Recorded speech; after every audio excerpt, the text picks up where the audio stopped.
If someone you love is struggling with OCD and anxiety, then today's episode is really for you. Of course, if you're the person who's struggling with obsessive compulsive disorder, then your life is going to be very difficult at times. But of course, for the people who really care about that person, OCD can also make life very, very difficult for them.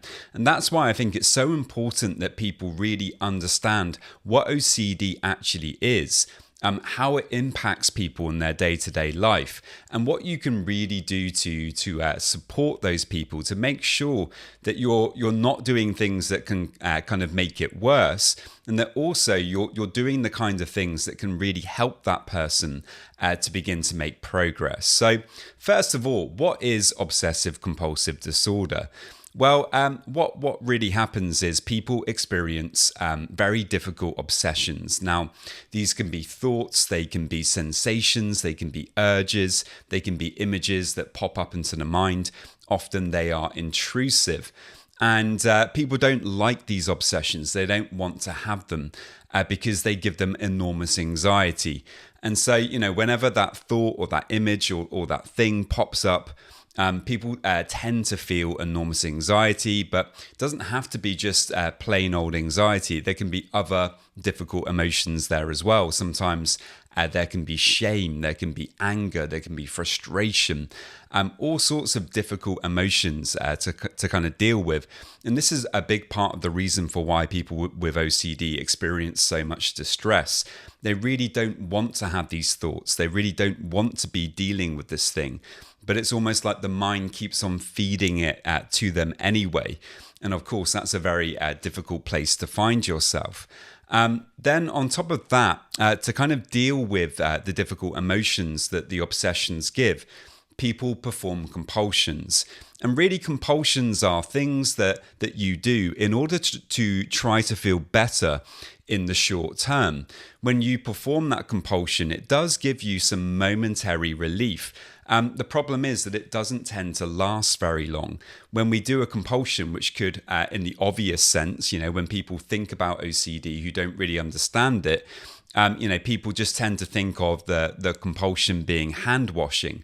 Now, if somebody has contamination OCD, then hand washing, often is a very common compulsion.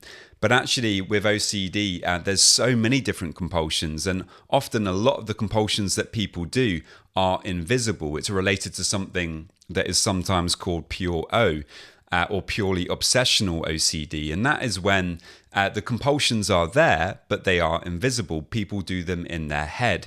And this is where perhaps they ruminate about things. They go round in circles, trying to reassure themselves, trying to have certainty about something. Maybe they're rehashing something from the past. Maybe they're going over something in the present, looking for more certainty, trying to make themselves feel better.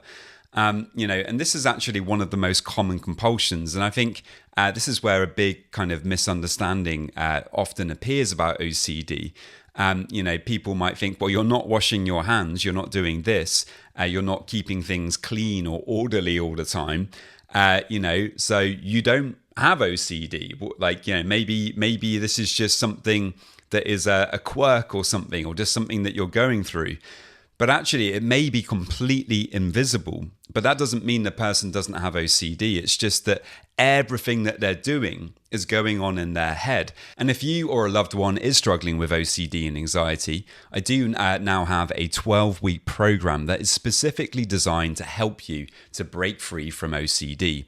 It's based on all of my personal experiences of dealing with OCD myself, and the many years now that I've spent coaching people with OCD. If you're interested in doing that, you can head over to my website, robertjamescoaching.com. There's a link in the show notes. And now on with the rest of the episode. And it's actually a very difficult place to find yourself, because obviously you're getting these intrusive thoughts, you're getting these obsessions, but then you're feeling that you have to do these compulsions, maybe physical ones or maybe in your head, in order to make yourself feel better. Maybe people with OCD often feel shame. They often feel a lot of regret and anger about the kinds of thoughts that they have. Sometimes they can be very disturbing thoughts or images that come up. And, people really want to try to get rid of that. And that's where this urge to perform compulsions comes in. The intensity of the emotions is often very, very high with OCD. And so people perform these compulsions and, you kind of feel a bit better when you do it. But actually, the compulsion is the thing that's keeping the whole cycle going. And although momentarily they might feel better, it's very short-lived. And typically, the fear comes back in again, the obsession comes again, another thought comes. And before you know it, you're feeling like you need to do another compulsion. And typically people kind of go round in circles with this. It really is a kind of loop that you get stuck in. And this is where you might see that person that you care about, getting very frustrated, kind of retreating into their shell a little bit, wanting maybe to be on their own or wanting to get lots of reassurance from you. If they're doing this, it's obviously a very clear sign that what's actually going on is they're getting caught up in an obsessive compulsive cycle. They're looking for certainty. They're trying to reassure themselves. They're trying to feel better. And, people can really retreat in these situations. And I think for loved ones, when that happens, that can be very, very confusing. You might be thinking, well, what's going on here? Maybe if it's your partner, for example, why have they stopped speaking to me? Why are they, being so quiet? Or why do they keep asking me for reassurance? What's going on here? Why are they acting like this? And of course, for you, that can be quite concerning. That can be quite disorientating. But when you understand that actually it's fully related to this OCD cycle, that people are feeling, very difficult emotions, and then they feel that they have to do these compulsions in order to feel better. When you really understand that, then it might help you to understand a bit better why people often tend to retreat, or people tend to do things like, locking themselves away. Sometimes they might go to the bathroom just to kind of escape for a few minutes, or, just not be so active in the conversation, sit there quietly. All of these things are actually signs that people are really getting caught up in the OCD. Now, one really important thing to speak about here is reassurance.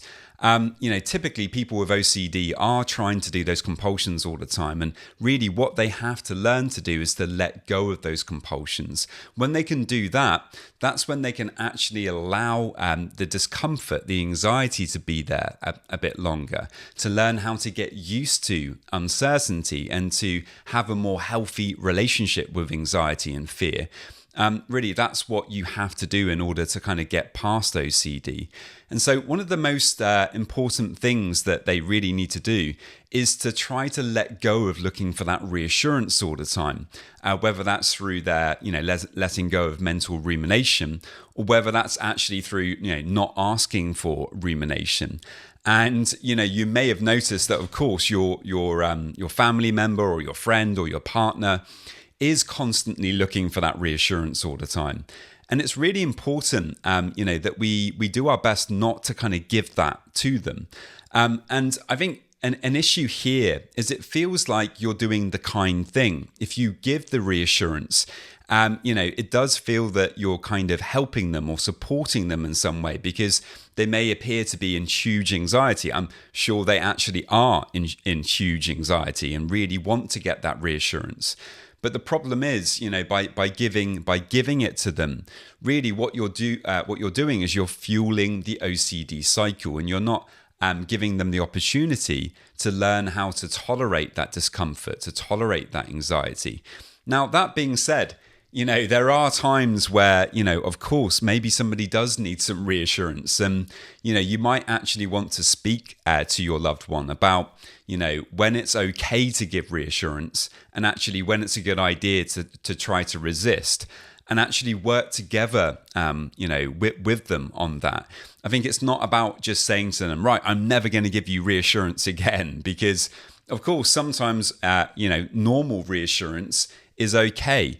But I think, you really need to sit down and talk to that person about, what are the boundaries of reassurance that you want to set out with them, so that when they are feeling under the weather with OCD, when they're really finding it very difficult, you can gently remind them, look, we talked about this, and right now, it's not a good time for me to give you that reassurance.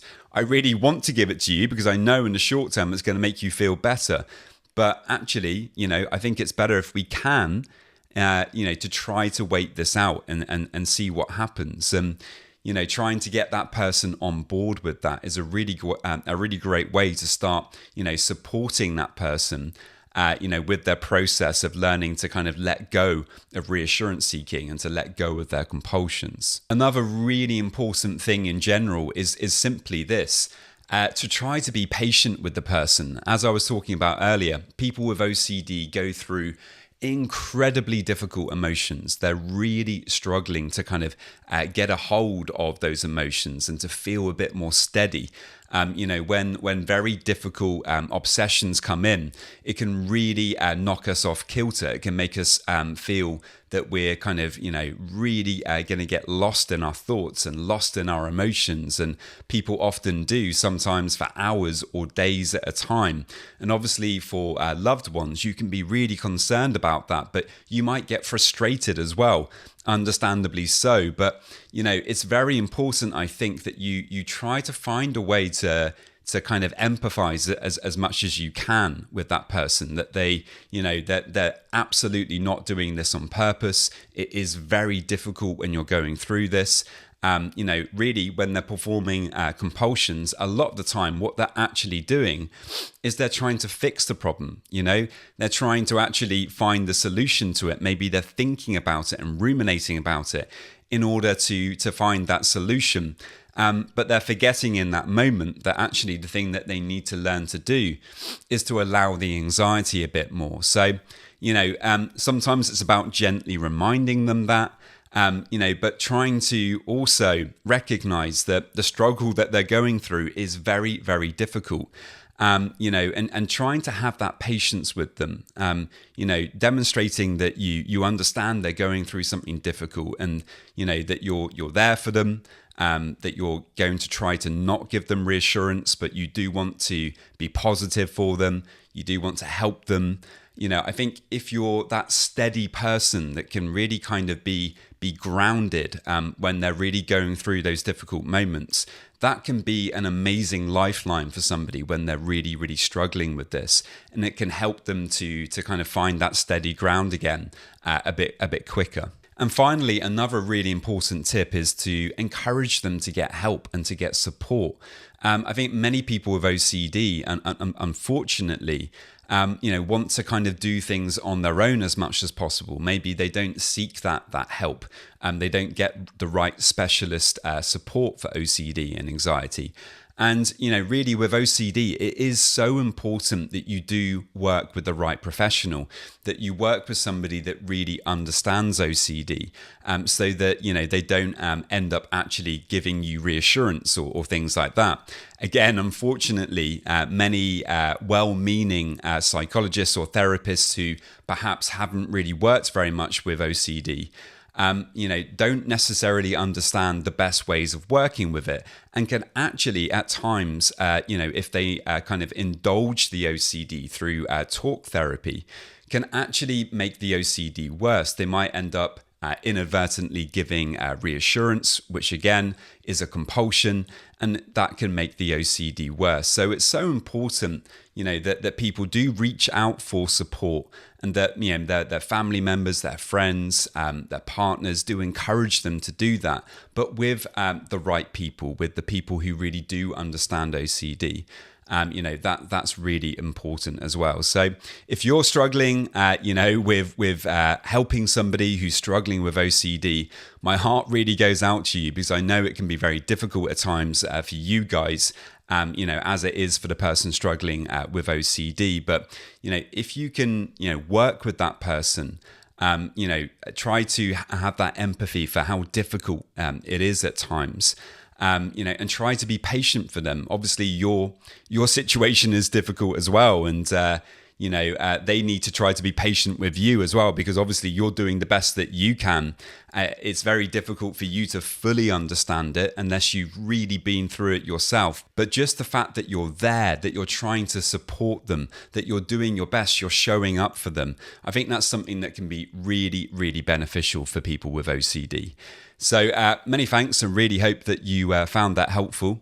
Remember, if you are struggling with OCD and anxiety, I do offer a free discovery call. To get that, you can head over to my website, robertjamescoaching.com.